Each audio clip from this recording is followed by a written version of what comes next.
Welcome to The Explainer. Today, we are diving deep into thruples. Yep, three-person romantic relationships.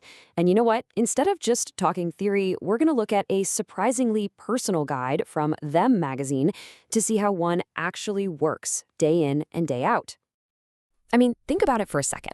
Whenever you see a throuple on TV or in a movie, it's always this recipe for disaster, right? It's painted as this super complicated, dramatic arrangement that's basically guaranteed to blow up.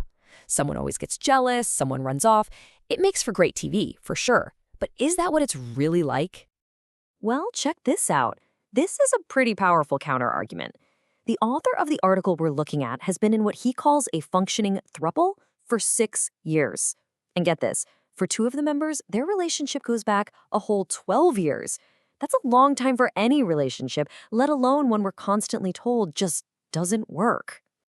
All right, so let's dig into that gap, shall we? The one between the juicy TV drama and one person's actual, real-life, long-term experience. So this whole guide, it actually came about because the author, Michael Cedar, kept getting the same questions over and over again at dinner parties. You can just imagine it, right? People are fascinated, a little confused, maybe even a bit skeptical. So he basically decided, okay, I'm just going to create a roadmap based on my own journey. And look, he's super upfront about this, which I think is really important. He makes it crystal clear that this is not some peer-reviewed scientific study. It is not a universal rulebook. It's just one story, his story, from the perspective of his male-male-male relationship. It's all personal experience, not some one-size-fits-all formula. Okay, so before we go any further, we've got to get our vocabulary straight. The words people use here, they're really specific, and those little distinctions matter. A lot. And this, right here, is the biggest, most important difference. A threesome? That's an event, a sexual act. A throuple? That's a relationship. It's a committed, ongoing partnership. Now, sure, a threesome could, maybe, sometimes lead to a throuple, but they are absolutely not the same thing. And believe it or not, the language gets even more specific from there. Take the word triad. Some people use it to describe a relationship that starts with three people on totally equal footing from day one. A throuple, on the other hand, often implies an existing couple that then adds a third person into their dynamic. So subtle, but important. So how does this even happen? How does a couple become a trio? Well, according to the author, there are basically two very different ways this can go down.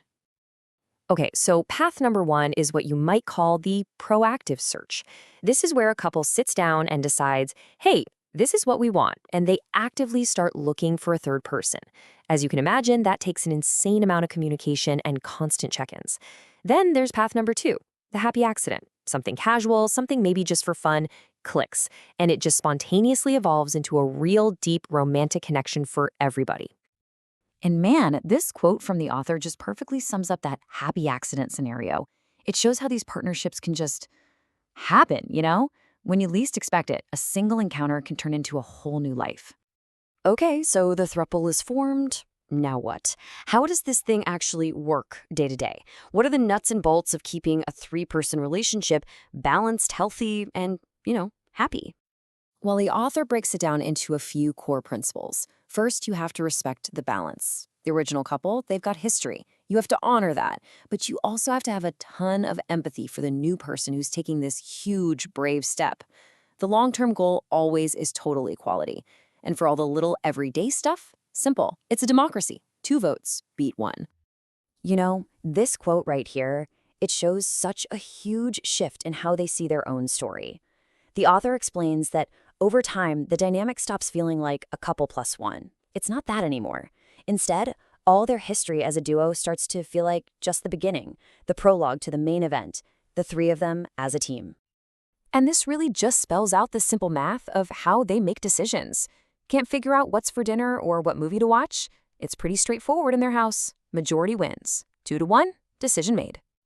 Even how they handle arguments gets this really interesting upgrade. Think about it. If 2 of them are fighting, the third person can step in as a neutral mediator. For smaller squabbles, one person might even act as the judge to settle it. And hey, if it's 2 against 1, that's often a pretty clear sign that the one person might need to take a step back and rethink their position. But of course, it's not all just about the internal stuff. They're living in a world that is let's be honest, built for two people.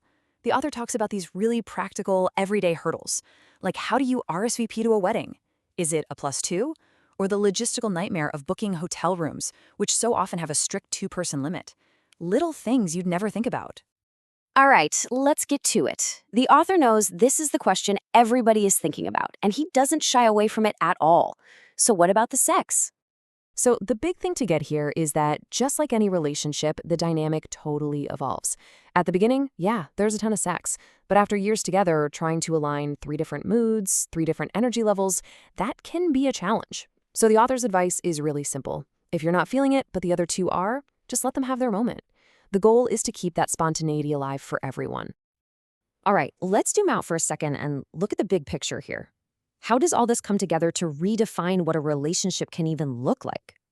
When you boil it all down, the author's main point is this: a throuple is a relationship.